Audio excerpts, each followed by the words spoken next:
Queridos, hoje nós vamos meditar em João capítulo 12, do versículo 12 ao 19. Nós temos aqui também 3 visitantes, né, ao nosso lado direito. Como que é o nome da senhora? Edna. E as duas?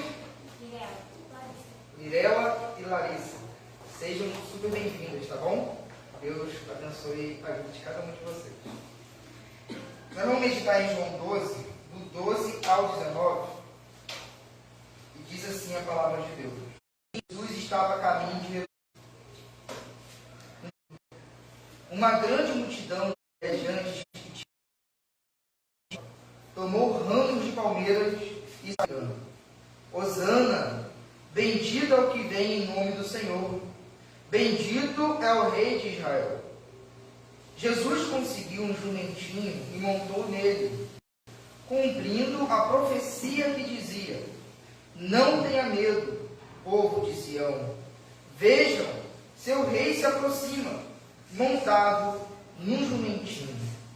Seus discípulos não entenderam naquele momento que se tratava do cumprimento de uma profecia.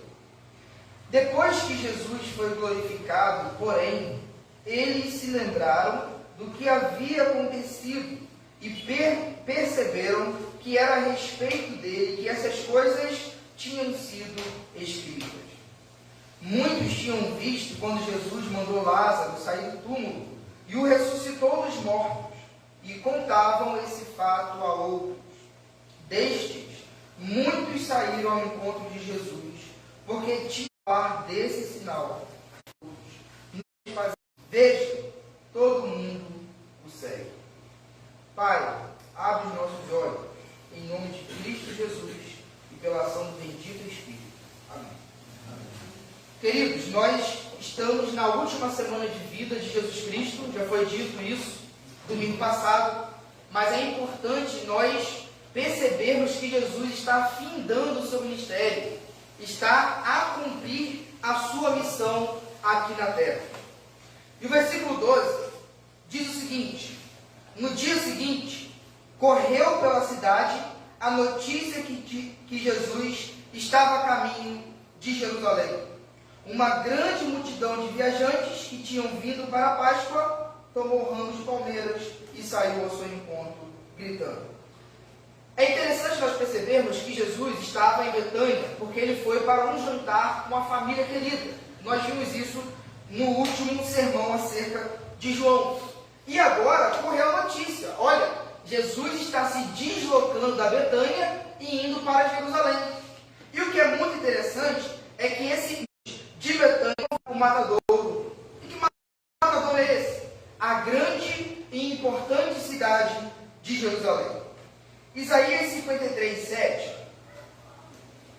Isaías 53, 7.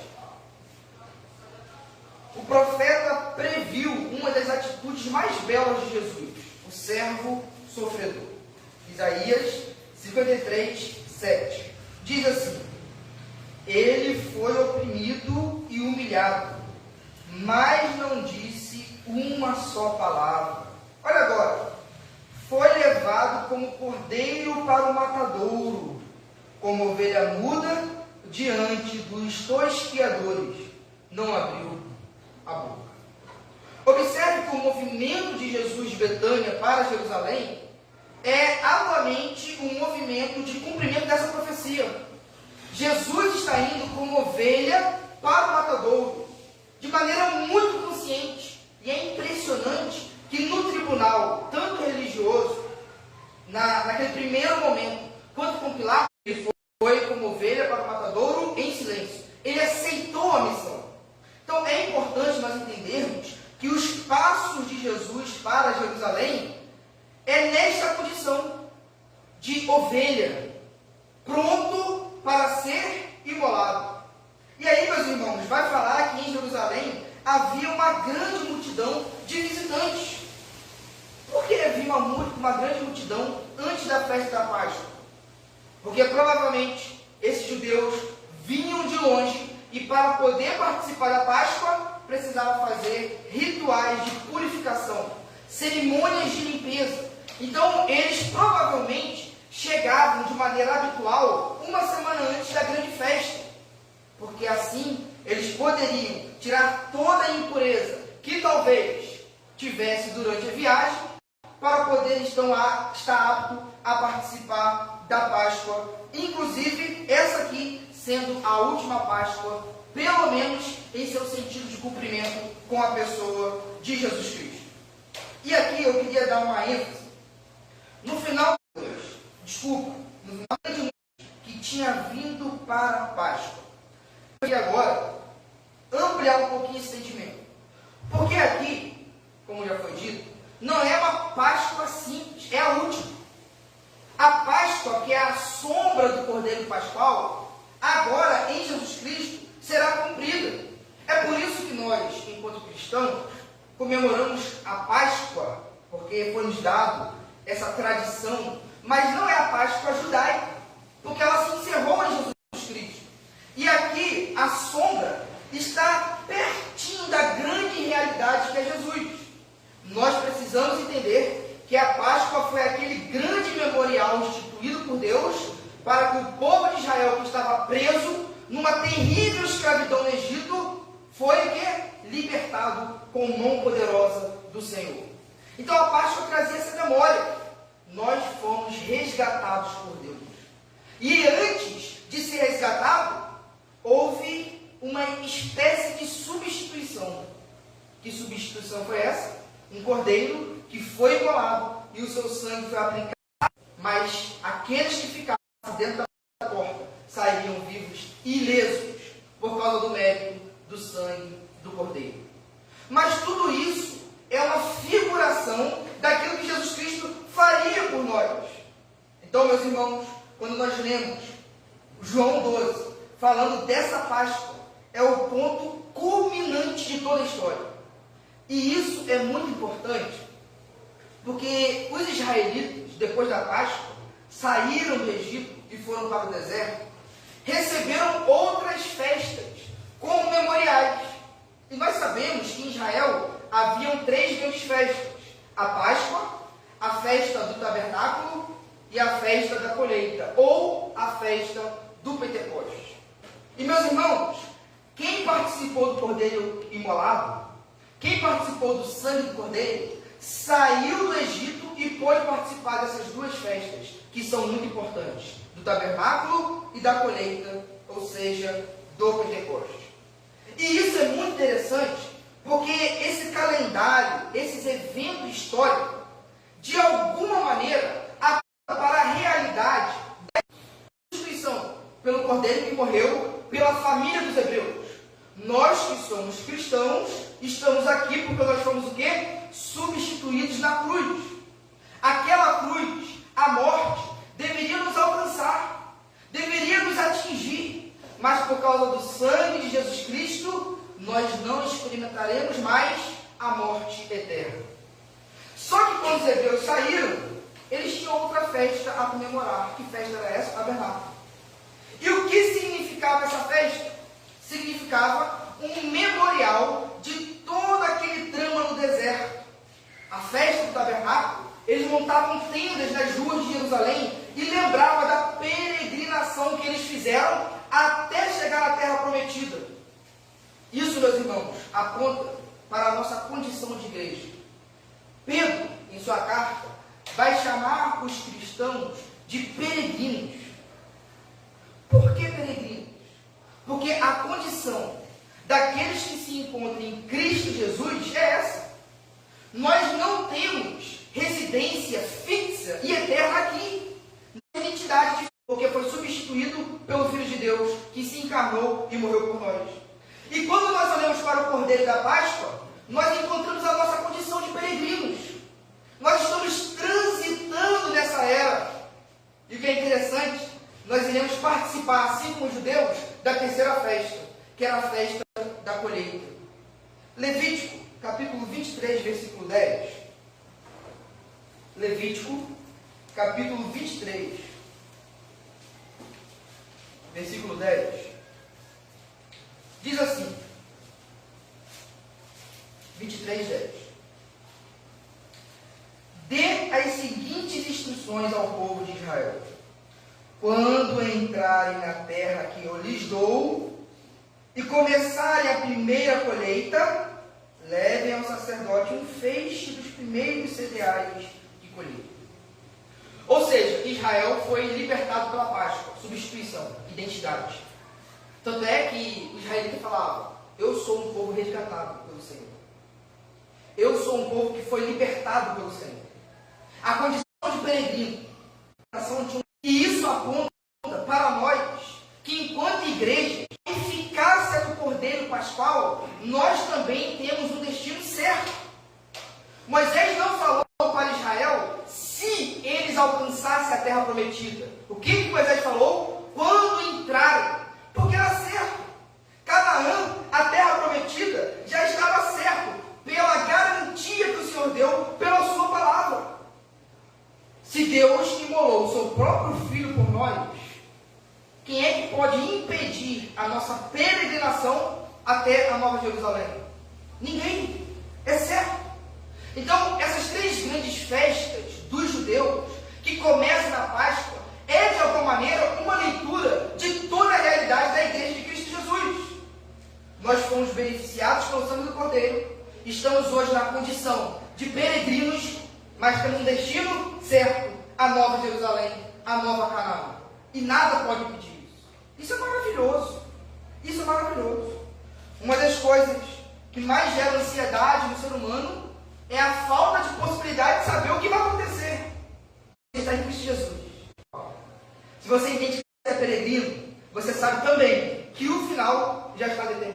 Cristo Jesus, que é militante hoje, pela fé e na garantia da palavra do Senhor, sabemos que é uma igreja triunfante.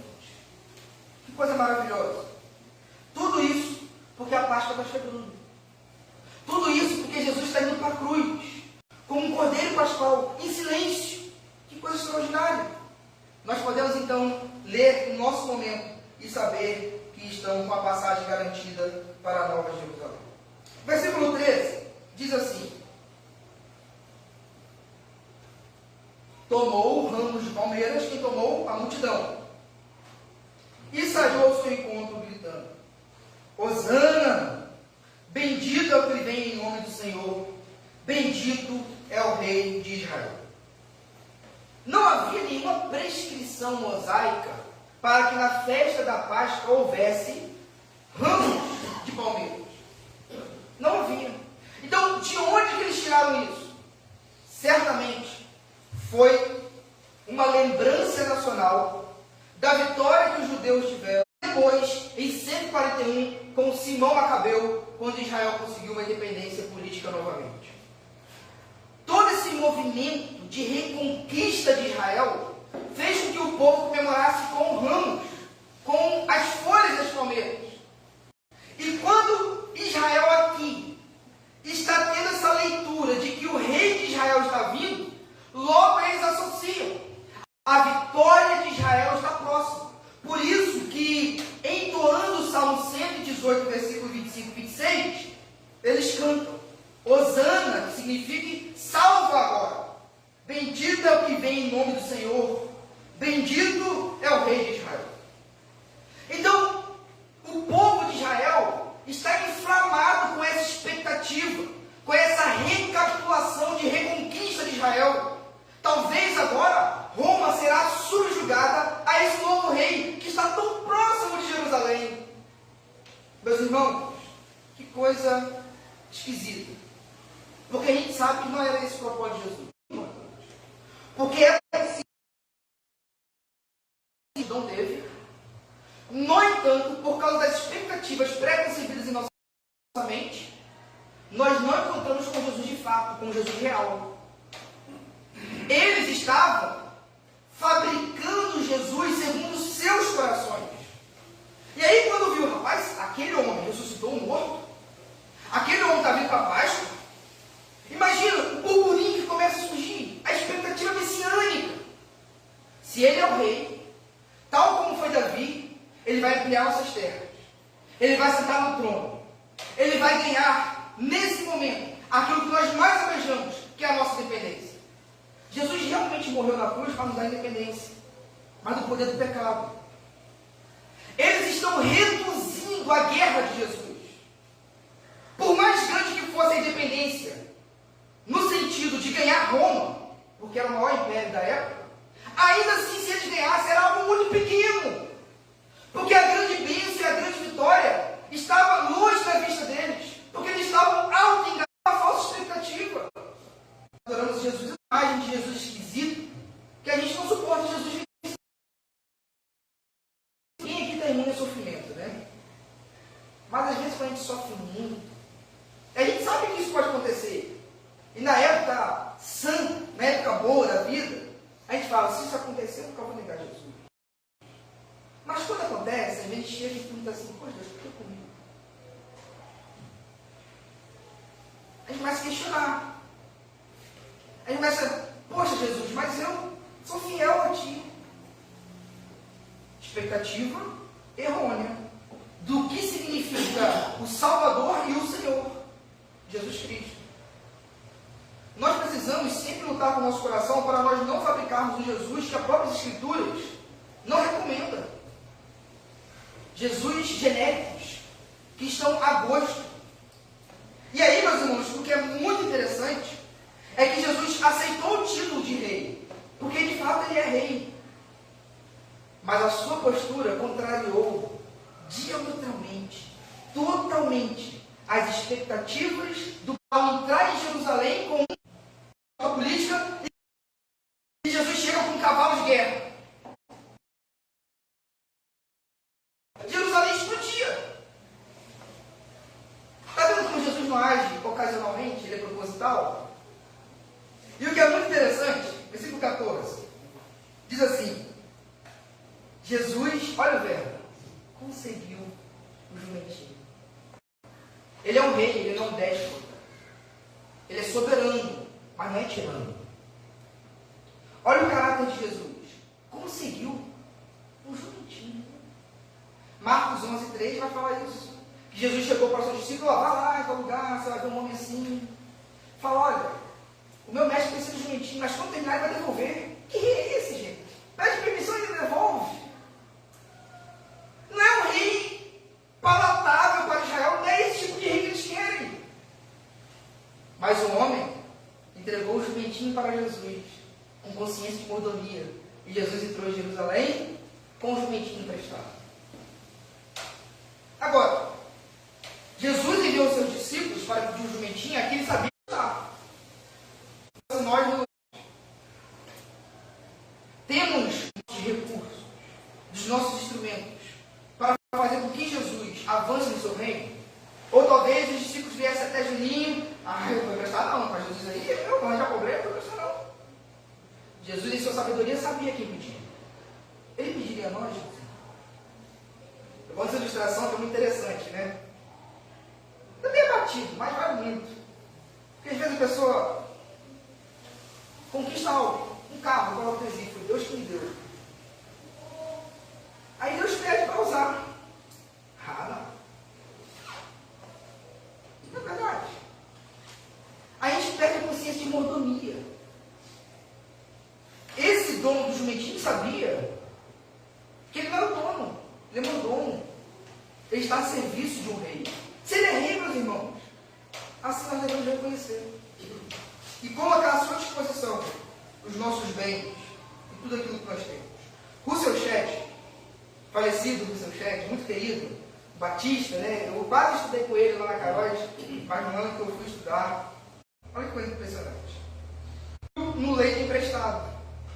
Jesus tomou um pão emprestado para multiplicar. Jesus tomou emprestado os peixes que preparou para o café com seus discípulos.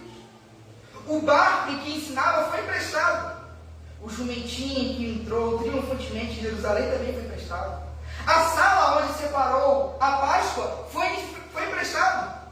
O túmulo que o corpo de Jesus foi posto também foi emprestado. Exceto a coroa de espinho e a cruz, que de fato eram dele. Porque somente ele poderia nos substituir. Agora, meus irmãos, eu fiz uma aplicação acerca da nossa disponibilidade como mordomos. Mas agora eu quero fazer o inverso. Jesus é rei e dono de todas as coisas, mas aceitou a ajuda. É difícil alguém com uma posição alta dizer, me ajuda, eu preciso.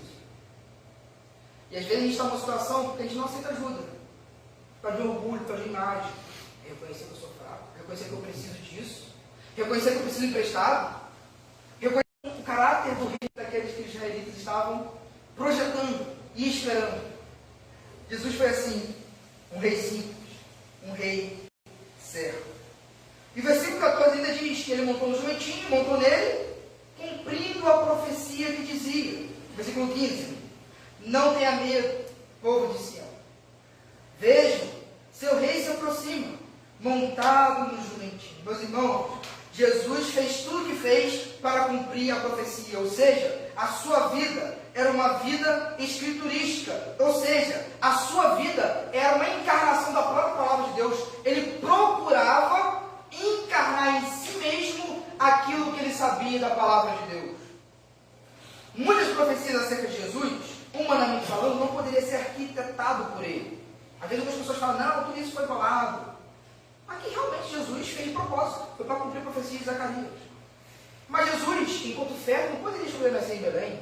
Enfim, são várias profecias que Jesus não poderia arquitetar para acontecer humanamente falando. Mas aqui, o que lhe cabe, humanamente falando, ele está falando. E nós, meus irmãos, precisamos ter essa mesma escrituras. Aquilo que o Senhor quer de mim. E assumir até a última consequência a missão que o Senhor nos outorgou. Que coisa extraordinária o nosso Senhor e Salvador nos deixa de exemplo. No versículo 15 de novo diz, não tenha medo, povo de Sião, veja, seu rei se aproxima, montado no jumentinho. Queridos, nessa época, era muito comum as guerras, e era muito comum um rei que venceu entrar na cidade cheio de alaridos, de aplausos, de multidões esperando. Mas também era comum um rei entrar com seus escravos, com seus vassalos, com seus derrotados, chorando, separados das suas famílias, abatidos. Nós chamamos essa entrada de Jesus de uma entrada triunfal, correto? Mas triunfal para quem? Jesus é o único rei que entra e triunfa aos seus inimigos. Pastor, então, Jesus é eu e você. Jesus foi o único rei que entrou numa cidade para ganhar perdendo em prol de seus inimigos, para pôr os cativos em liberdade, para dar alegria àqueles que choram, para trocar as vestes de luto por vestes de alegria. Ele não entrou para massacrar, a não ser o demônio, o diabo e o pecado. Se Jesus entra aqui de acordo com a ideia de Jerusalém, da multidão, por mais que eles vencessem Roma, eles teriam perdido, porque não teria vencido o pecado. Então, meus irmãos, Jesus contrariou esse povo, porque sabia o que era melhor para eles. Jesus entrou para se entregar, porque ele está indo para a Páscoa e para morrer em nosso lugar, não para humilhar seus inimigos, mas para dar vida. Por isso nós estamos aqui. Em Romanos, vai falar que Deus prova o seu amor, morrendo por nós, quando nós éramos ainda o quê? Pecadores, seus inimigos. Jesus inverte. No final, versículos 16 e 17 diz assim: seus discípulos não entenderam naquele momento que se tratava do cumprimento de uma profecia. Depois que Jesus foi glorificado, porém, eles se lembraram do que havia acontecido e perceberam que era a respeito dele que essas coisas tinham sido escritas. Versículo 17. Muitos tinham visto quando Jesus mandou Lázaro sair do túmulo e o ressuscitou dos mortos, e contavam este fato ao outro. Duas pequenas lições que nós aprendemos aqui. Primeiro, o nosso discipulado, porque o chamado de Jesus é um chamado para o discipulado, ele não pode estar condicionado ao nosso entendimento pleno e imediato. O versículo 16 disse que os discípulos não entenderam. Mas não foi por causa dessa falta de entendimento para tudo agora e me explica. Senão não continua o seu discípulo. Eles continuaram. Nós não podemos condicionar aquilo que Jesus está fazendo e aquilo que Ele requer de nós ao nosso pleno entendimento imediato. Os discípulos de Jesus o suficiente. Mesmo sem entender, ele sabia que podia continuar seguindo os passos de Jesus. Eu sei, meus irmãos, que na nossa vida a gente enfrenta trevas, momentos de escuridão, a gente não entende. Mas, Senhor, o que está acontecendo? O que é isso? Que momento é esse na minha vida? Mas você já conhece Jesus o suficiente para continuar com os seus discípulos. Não para. Não abandone o barco. Porque os discípulos nos ensinam que o discipulado está acima da nossa razão. Até porque se eu creio e continuo baseado e condicionado naquilo que eu entendo, eu estou mostrando que o meu Senhor é minha razão. E não a fé em Jesus Cristo. A fé em Jesus nunca vai ser algo irracional que vai contra a nossa razão. Mas tem coisas que estão para além dela. E uma coisa extraordinária é que depois que Jesus foi glorificado, ou seja, ressuscitado e assunto ao céu, eles entenderam. O que significa? Muitas coisas a gente ouve, lê da Bíblia. O pastor fala, poxa, não estou entendendo nada. Continue. Guarde no seu coração. Com o tempo, com a iluminação do Espírito Santo, vence coisas que estava certo. Realmente. Mas, meus irmãos, se você não consegue enxergar hoje o que está acontecendo, continue. Assim como se disse.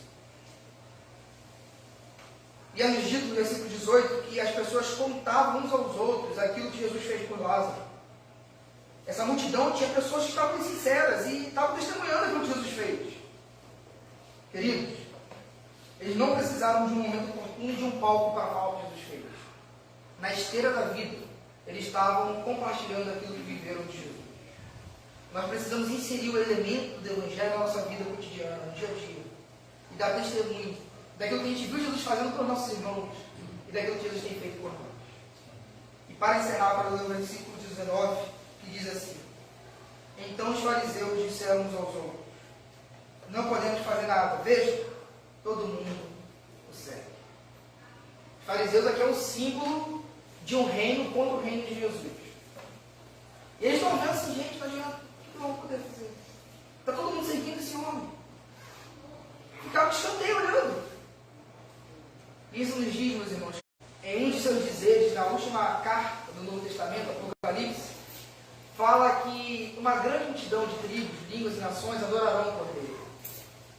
Nós estamos num reino que não irá perder. Nós estamos num reino inabalável.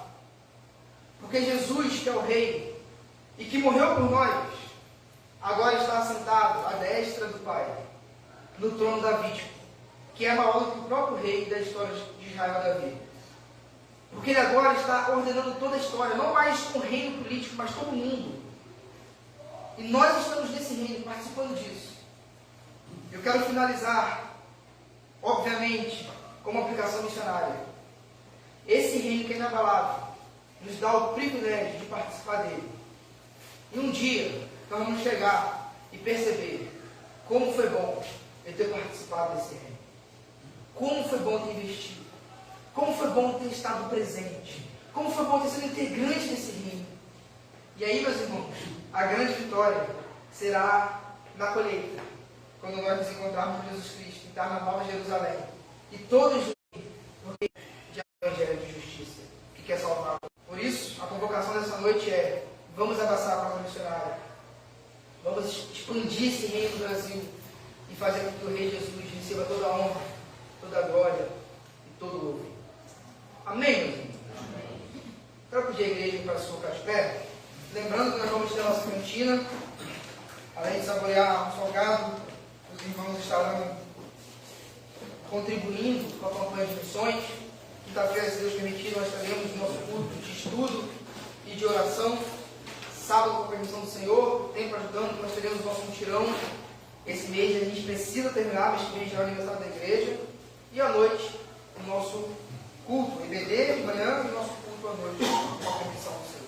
Mas um lembrete, dia 9, no próximo domingo, no próximo sábado, vai ter a inauguração da campanha na PIB do bairro São João. aí as igrejas da região vão lá para a questão da campanha de missões.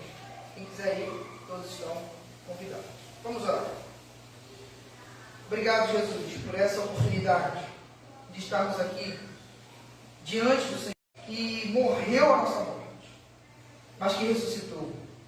E hoje está sentado no trono, à destra do Pai, governando a história e nos garantindo um destino certo. Como é bom, Deus, isso gera paz, isso gera alegria, conforto. Dê a nós, cada vez mais, do Teu Espírito Santo. Nós somos carentes e dependentes dEle. Nas nossas decisões, nas manifestações de nossas emoções. Senhor, formule em nós uma mente que esteja cada vez mais orientada pelas Escrituras. Senhor, nos dê uma semana abençoada.